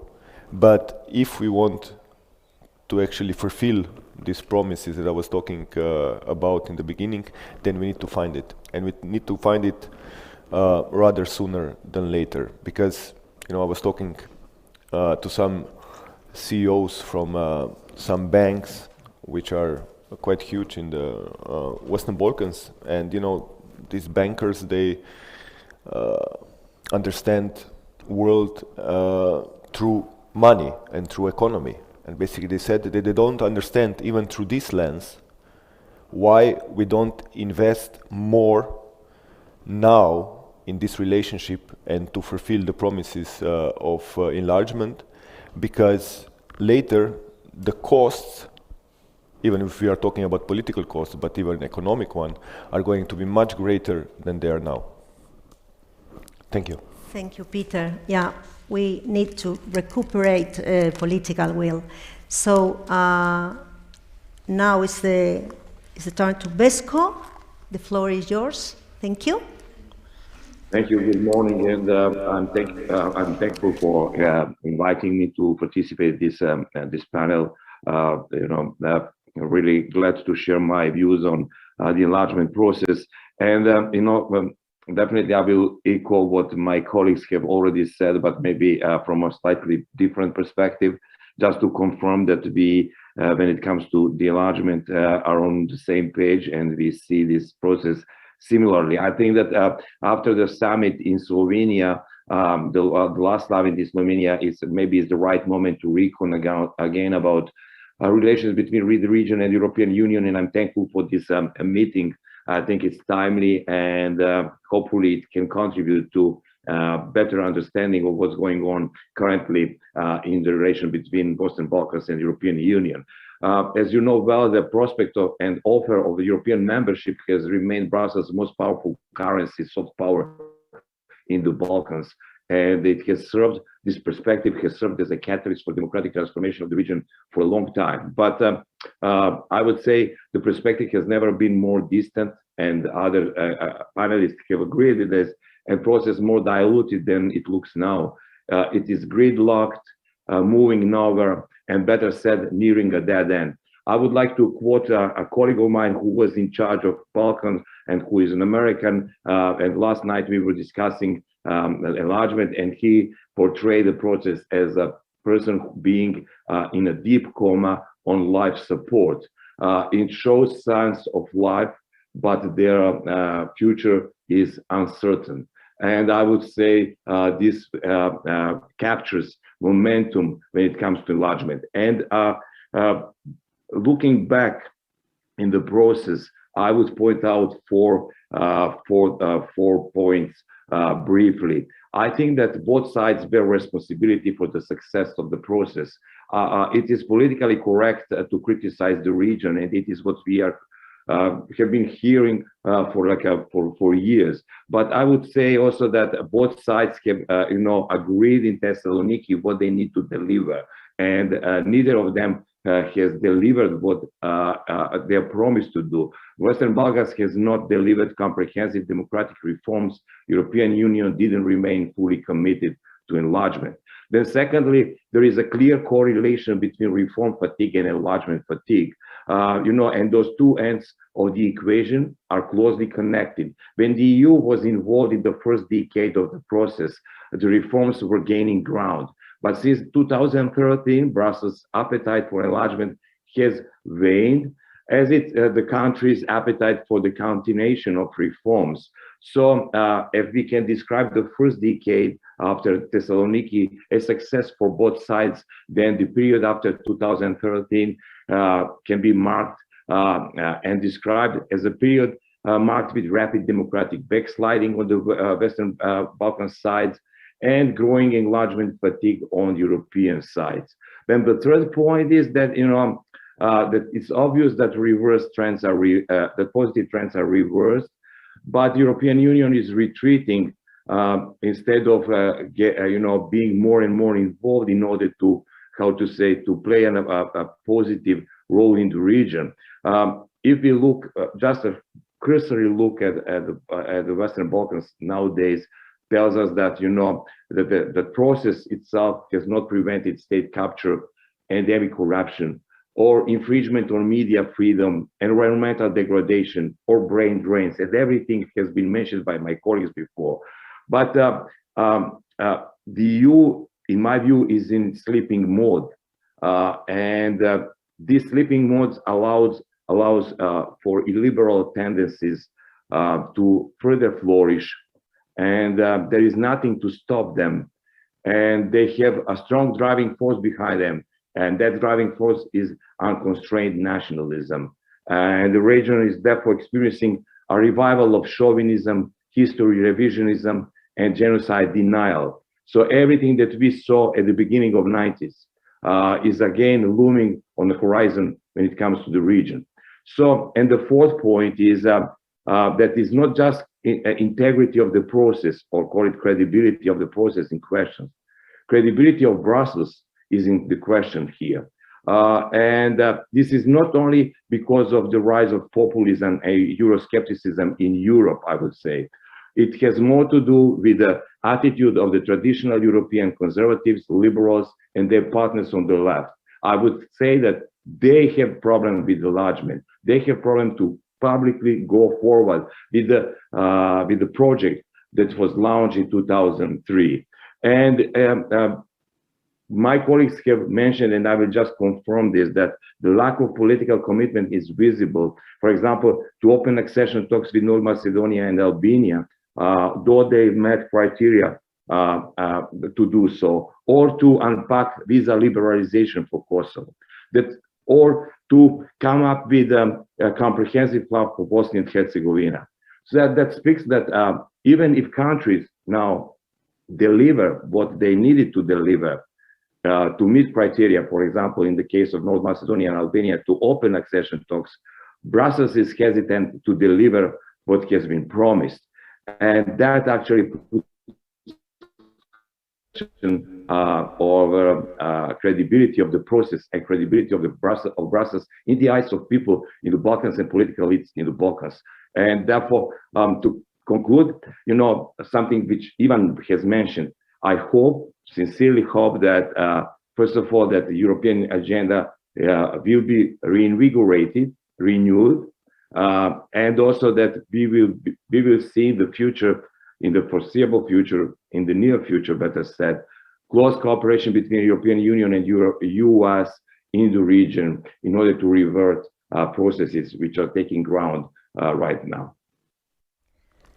Thank you very much, Vesco, from your vision and from your approach from the states, and of course, European Union and the Western Balkans countries must to do more to progress in this path. So the our last panelist is Ruth Ferrero. She will give us a Spanish perspective on that. Ruth, the floor is yours.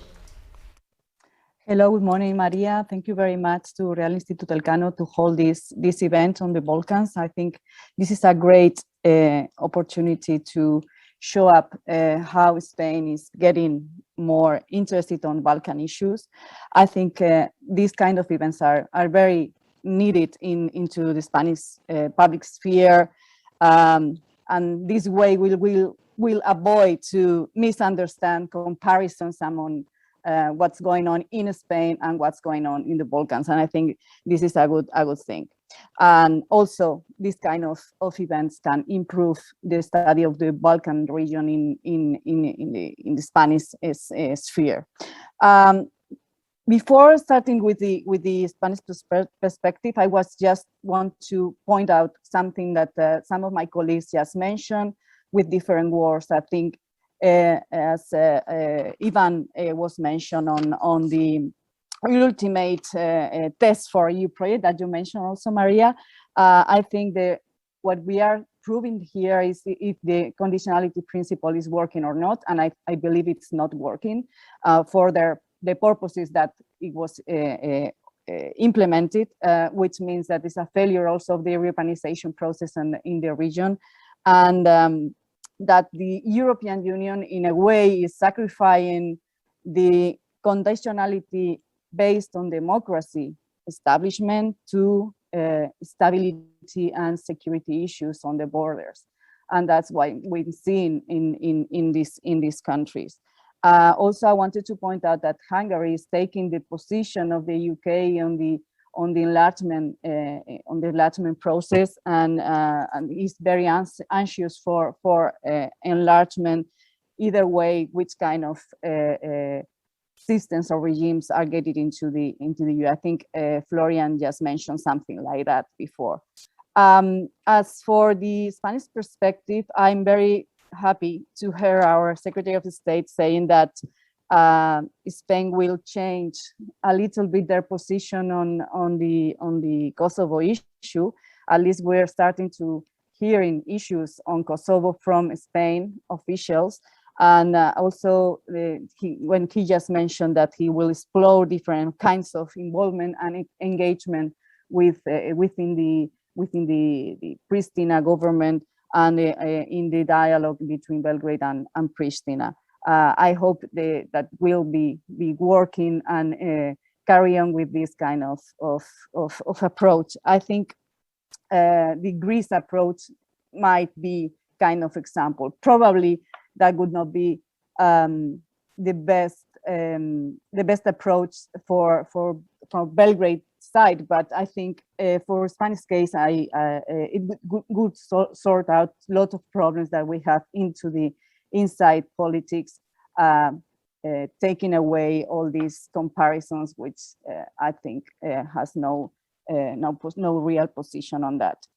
Also, I think Spain should build up its proper Balkan strategy. I mean, other countries in the European Union are building up their national strategy towards the Balkan area, and Spain has just fell apart of what's going on in the region. Besides, we have some important persons and officials that have been deployed into the region in previous years. As, I can mention just some of them. We all have it in our minds. But from the beginning of the 2000s, Spain just lost track on what's going on the region and focused on other other regions. And I think one way to link that with our strategy, our political strategy, has to do also with the approach as we have with the Mediterranean countries, Balkan countries, some of them at least, can be considered also Mediterranean, and probably an approach that link these issues with the Mediterranean policies of the European Union and of Spain would give us another perspective, and also a new approach towards the region. I'm totally agree with the experts that talked before me, and I think Spain has a good opportunity to take this mediation role also within the region, because it's nothing, no interest apparently of geopolitical or geoeconomics, as we can see in other neighboring countries. So let's take profit of that and trying to work as this mediation role within the region, not just in Belgrade, but in other capitals as well, and profit also of this good perception that the Balkan citizens have of our country and our culture, etc.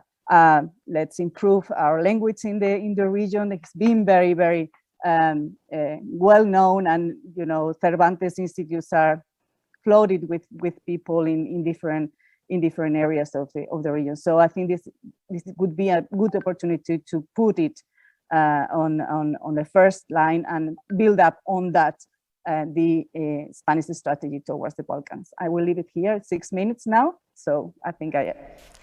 Thank you, Ruth. Thank you very much. Spain can play a more positive role, and it has been a pleasure to hear this morning the Secretary of State making an announcement about this will. So I'm not sure if we have any time for the question from the audience, but okay. So we have. Introduce yourself, please. Sure. Hello, this is Borja Laceras. It's very nice to take part or listen to a seminar 4 years after my last seminar on the Western Balkans, because it's more or less, we're talking about the same things. Sometimes the elites change, but that's inevitable. Florian, you said, and of course this is not a question, it's a comment. You said that basically that we have failed to transform the Western Balkans in democratic terms, and also the risk that the accession will transform the EU with some of the new members. Honestly, I don't think we can pursue both goals at the same time. Either we democratize them, and it's not, obviously it's not coming tomorrow, or we have a so-called hollow enlargement. I think we should pursue the latter, because democracy is also enrolled back in the EU, and it keeps on doing its business. So I want to play devil's advocate and mention that perhaps we should forget about the EU as a transformative power in the region. And I'm being against my own writings on the topic. And secondly, and this is related to this comment, it's just there's really a gap of expectations, because the elites in the Western Balkans want two things. I mean, there's the modernizers, but they're a minority, and they do want to accede and help transform their countries, but they're a minority. The rest, basically want to access the funds to keep their clientele networks pumped up and sustainable in the future. But they really don't want the strings attached that come with the EU, and this is not something that I think we can condition unless we really resort to carrots. But the people on the ground, I mean, you talk to the Albanians, the Serbians, etc., they want to accede to the EU to keep these elites in check. That is, so that the governments change, so they're accountable to power, and also basically to come to the EU, so they're voting with their feet. So there's a gap of expectations which I don't think we're going to be able to manage. So maybe it's about time to rethink the whole thing. And lastly, the French, the Dutch, and the others will put this to a vote to the Republic. So maybe we should prioritize and be consequential that maybe not all 6 Western Balkan countries will accede. Thank you. I don't know if Florian wants to give any comment, or, of course. Any of you?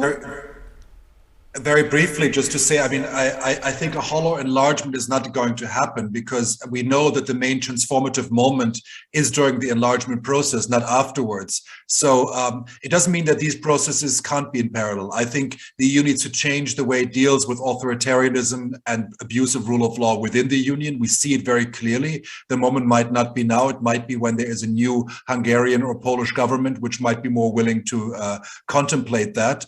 But I think enlargement is not going to happen in 2, 3, or 4 years. So in that sense, both are parallel processes. Certainly, enlargement cannot provide the 100% guarantee that there won't be backsliding later. And we know this. And so from that point of view, we need both of them together. And certainly, we know the EU is unable to hold elites in check once they're in the European Union. I mean, the evidence points exactly to the fact that it's not working, at least not enough. So from that point of view, I fear that a hollow enlargement is not the way forward. Thanks. Okay, so I think we are running out of time, so I will give the floor to our director for the closing remarks. Thank you.